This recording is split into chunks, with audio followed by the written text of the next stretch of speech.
Hi guys, Brian from Boas here. So as usual, I've been getting a lot of questions from you guys, so thanks for keeping those questions coming. I've also been getting a lot of thought-provoking comments in the comments section, which, anytime you leave a comment, it helps the channel, so I definitely appreciate that. But I recently have had some videos which have really generated a lot of comments and a lot of thought-provoking things that I didn't even think about that are definitely good to keep in mind. So I thought today I would answer some questions as well as provide some additional commentary on certain comments left on recent videos. And so the first one that I wanted to comment on is a comment, and the person sent me an email and said that they thanked me for my honesty in discussing my mite situation, because I had a video about diseases in reptiles and I talked really frankly about having mites back in 2016 and what a nightmare it was. And so they said that a lot of breeders aren't honest and direct and would lie about something like this because they don't want people to know that they have had a mite infestation, because maybe it would be seen as a sign of negativity or bad husbandry or something like that. And it actually took me a little bit aback, because I don't really consider a mite infestation to be something it's definitely not really a sign of bad husbandry. My big mistake was I didn't quarantine the animal long enough. I quarantined for about a month and a half. Maybe had I quarantined for 3 months, I would have seen the mites and I could have stopped the infestation from happening. But it's a learning experience I went on, and I've never had mites again, and fingers crossed I'll never have them again. But the person said that they had lost some animals due to mite infestation, and I guess they got the impression that a lot of breeders were hush-hush about this. But honestly, every single person I've talked to who's had boas has told me they've had mites at some point. They're just everywhere, and they're just a scourge on the reptile hobby, and you just really have to make sure you do the quarantine at least 3 months if you want to prevent them from entering your collection. And now for some recent questions on the channel. And so the first one is, why does the enclosure smell? How do I get rid of the smell in the enclosure? Well, if your boa enclosure smells, it's not clean. And it's as simple as just giving a thorough cleaning. Replace all the substrate, give fresh water, spray down the sides of the cage with disinfectant like chlorhexidine. Just make sure your boa is kept nice and clean, and there should not be a smell. The only other reason why there could be a smell is if your boa is sick, has some kind of infection, mouth rot, scale rot, maybe a respiratory infection, in which case you need to go to a vet and get the appropriate treatment done, so your boa doesn't smell anymore. Next question. Let's say you have 2 females and 1 male and plan to move in your fella with the ladies. How often would you rotate your male between the 2 female enclosures? Well, I wouldn't do this at all. Trying to use just 1 male with 2 females is just a recipe for not having success. Males are often the weakest link as far as success breeding boas, and you definitely, at the very least, you want 1 male for every female. These aren't animals that you can just move around from cage to cage and pump out the baby boas that way. I think maybe some other types of snakes, the males breed like that, but boas just don't breed like that. And many times when people try this strategy, what they get is they get 2 females who have mostly slugs, mostly unfertilized eggs, because there's just not enough semen and male attention to go around. And you definitely don't want to have females with slugs, because they're much harder for them to deliver than live babies or even stillborn babies, and more likely to cause problems which can lead to the death of the female. So the last thing you ever want to do is put your female in a situation where she might have slugs.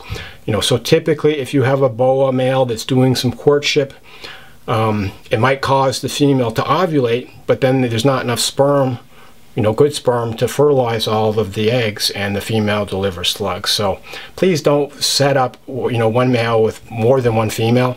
In fact, some breeders will even use 2 females, or 2 males rather, for every female.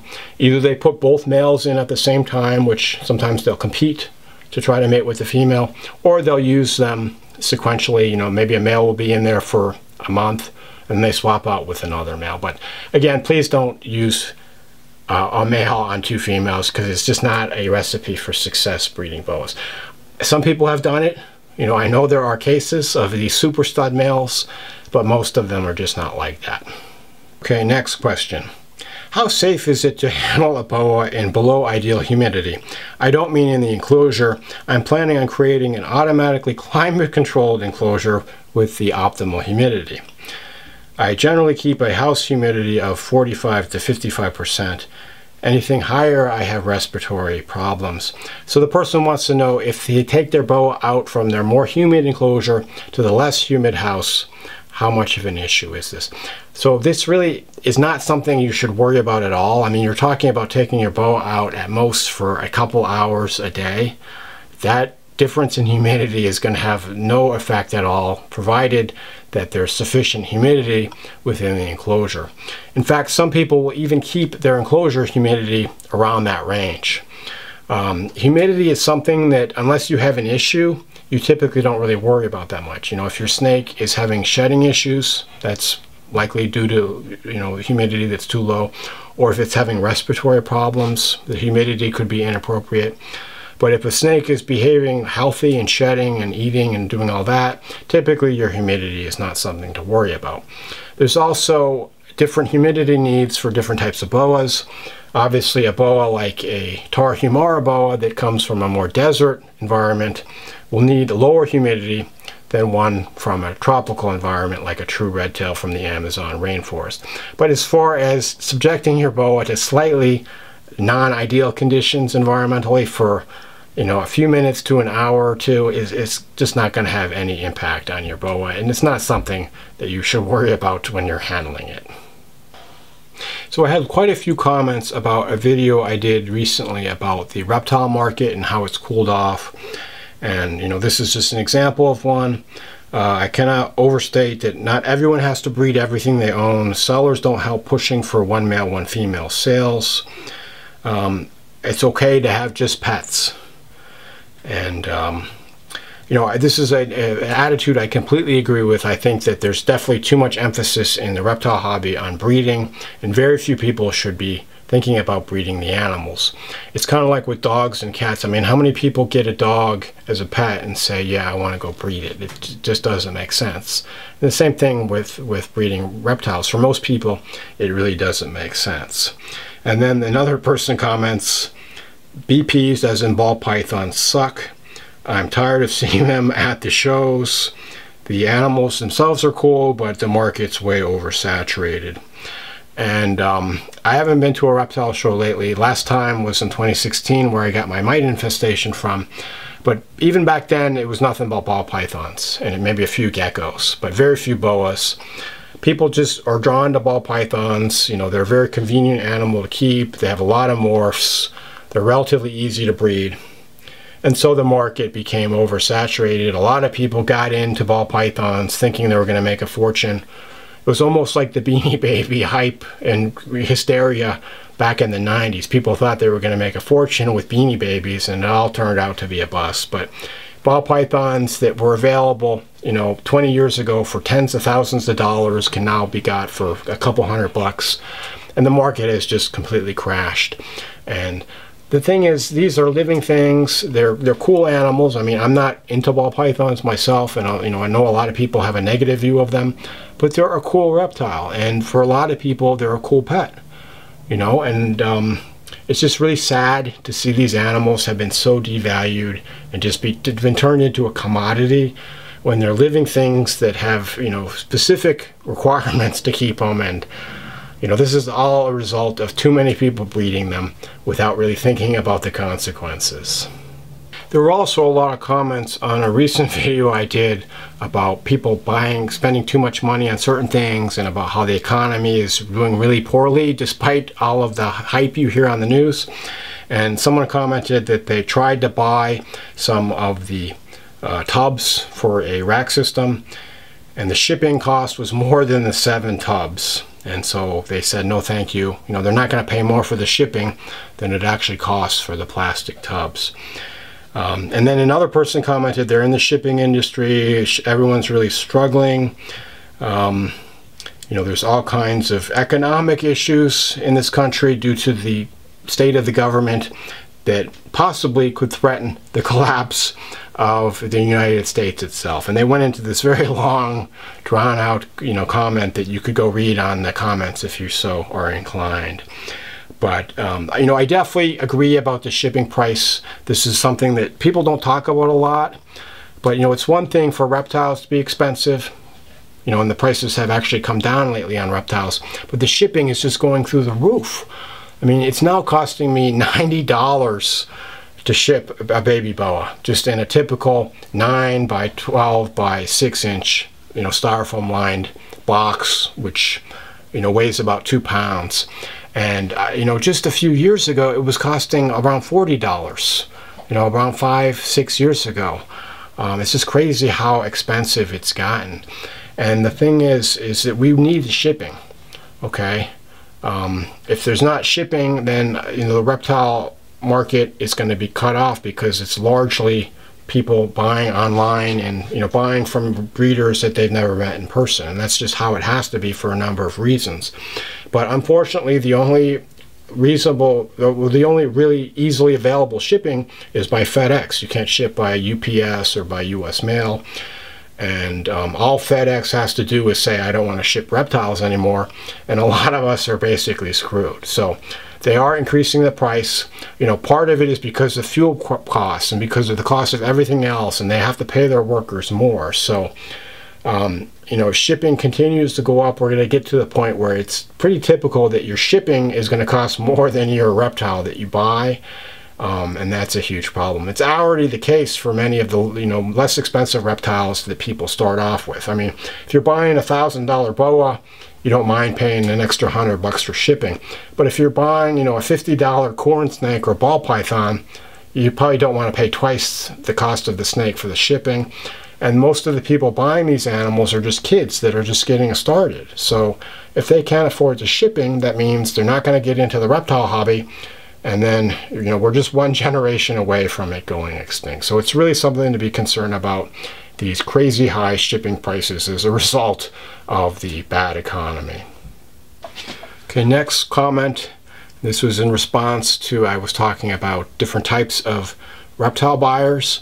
And the person says, I think most sellers would label me as a tire kicker because I ask questions. And I want to get to know the seller and figure out exactly what they're doing. I'm evaluating the seller this way. Okay.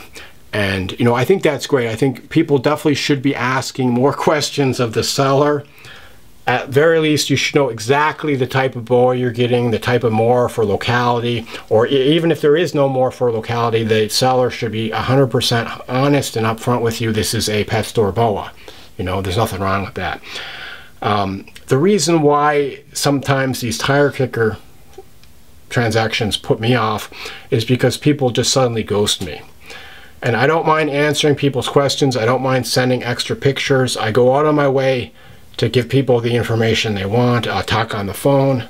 It's not uncommon for me to have 4 or 5 interactions with a buyer before they end up buying the snake. That's fine. I want people to know who they're dealing with. The problem is when people just suddenly vanish, and you've put in all of this work and you've taken the time to take the pictures, and then the person just ghosts you. I mean, you just can't send a simple no thank you. That's fine. Just tell me, okay, I've decided I don't want the boa, or maybe I'll buy it, a year from now, or just even no thank you. But when someone just vanishes, it just leaves a really bad taste in my mouth, so to speak. And I would say about a third of my interactions lately have been like that. I spend a considerable amount of time, and then the person just up and vanishes and never hear from them again. So please, at the very least, tell your boa seller no thank you if you're not going to buy the boa or other reptile after they put in so much time answering your questions. I've been getting a lot of comments lately about merch, the merchandise that people sell to promote their channel. And some examples, someone said they would buy a shirt that says enjoy your boas, or another one would buy one that says my boa is bigger than your boa. So a lot of cute funny sayings you can put on a t-shirt. I thought about doing merch, and it's something that I guess when I was first getting into YouTube, I'm like, hey, yeah, maybe I can have merch someday. But then by the time I got to where I could have merch, I think you need 10,000 viewers. or subscribers. I got busy with other stuff, and maybe it didn't quite appeal to me the same way that it did when I first started YouTube. But I would like to have merch one day. You know, I'm not exactly sure how I'm going to sell the merch. You can sell merch through online stores, and then, you know, the YouTube or the stores get a cut. Or you could sell merch that you ship out yourself, which is more work, but maybe you have more flexibility that way. So I would like to look into the merch process and maybe have some merch at some point, hopefully later this year. But in the meantime, I really appreciate the ideas. So if you have ideas for cute, funny sayings, or, you know, maybe somewhat inappropriate things you'll put on a t-shirt or mug or magnet or whatever, you know, just let me know, and I'll see what I can do about having merch at some point. One question I've been getting a lot lately is about buying boas, and specifically where people can see the boas I have available. Well, if you go below the video description, there's a link to my Flickr page, and my Flickr page has photographs of all of the baby boas that I have available right now, as well as the prices and other information. So you should definitely check that out. There's also a link to my terms of sale where you can go, you can review exactly what my sales terms are and what it's like buying a boa from me. And I really want people to understand the process before they get into it. So please look at the Flickr page, look at my terms of sale, and let me know if you have any questions. My email is also located under the video description. I would really appreciate if you contact me by that email, cleowolf@yahoo.com, rather than through Facebook or Instagram or Flickr or any of these other channels, or even in the comments, because I get so many different messages and so many different venues that sometimes it can be really hard to keep up with everything, and I probably miss a lot of stuff. So send it to cleowolf@yahoo.com, and I'll get back to you as soon as I can. Another comment that a lot of people made was about my video about the different types of Facebook boa keepers and some of the more annoying personalities you meet online. And a lot of people commented about these people that want to have their boa identified, and they have this boa and they're convinced it's some special morph, or it must have some kind of locality that makes it special. And I think, you know, this has to do partially with ignorance. People just, they don't understand what a morph boa or locality boa really is, and they have a boa that's, for lack of a better word, a common pet store boa, and they want to feel special about it. Not that there's anything wrong with, you know, a common pet store boa. Or maybe they're convinced that the seller who gave them information didn't know what they were talking about, and maybe the seller thinks it's just a normal boa, but it's secretly got some great morph in it. Or maybe they had a sketchy seller that didn't just say it was a boa. I mean, that happens. Or people will rehome boas, or they got a boa without complete information on Craigslist or something. So there's a lot of reasons why this happens. But it does annoy a lot of people when, you know, on some forums, something like 50% of the questions are, what is my boa? Finally, someone commented on the descriptions I provide in my videos. Actually, a couple comments. The first is someone asked if I would put the text of what type of boa I'm having, such as this is a longtail or longicata boa, as I used to do. And I have started doing that again. I know that it's very useful for people to see exactly what the type of boa it is, and, you know, sometimes people can't understand what I'm saying, so having it in writing is definitely better than just trying to listen to me. The reason why I stopped doing this is that the video editor keeps being changed, the one that Microsoft provides, and they got rid of their very simple, straightforward video editor about 6 months ago, and they're forcing everybody to use a much more complicated one, which, although you can make more sophisticated presentations, for the simplicity that I need for my channel, I preferred the easier one because it was much faster and much easier to put the text. But I figured out how to put the text below each, you know, video segment, so you can see the text now, and I'll continue to add that because I know it is helpful. And then the second comment is about measuring boas, and I don't give you an exact length of the boas because I don't know what the exact length is. Boas, as are other snakes, are very difficult to get a precise measurement on. The person said that I could use a string, and I could, you know, put the string at the boa's head and then along its body and then measure the string. And I've tried doing that before. I never get the same result twice. The boa doesn't really hold still. The boa might be a little bit slippery, so the string slips. The string might stretch. So there's a lot of reasons why it's not easy. So for like this one, I'll just say this is a 4-foot boa. And I'm pretty sure I'm within a few inches of being correct. And if I use the string technique, I probably wouldn't get any more accurate information than that. And then it's, you know, it's not really necessary to know the exact length of your boa. So that's, at least for me, so that's why I don't really obsess about the size of my boas. I have been planning on doing a video where I try to measure boas, and there are actually a number of different ways other than the string technique. So stay tuned, and you know, at some point in the not too distant future, hopefully I'll have that video, how to measure your boa size. Anyway, I hope you enjoyed these questions and commentary and answers that I provided today. As always, shoot me any more questions and I might use them in a future video like this. Thank you for watching and enjoy your boas.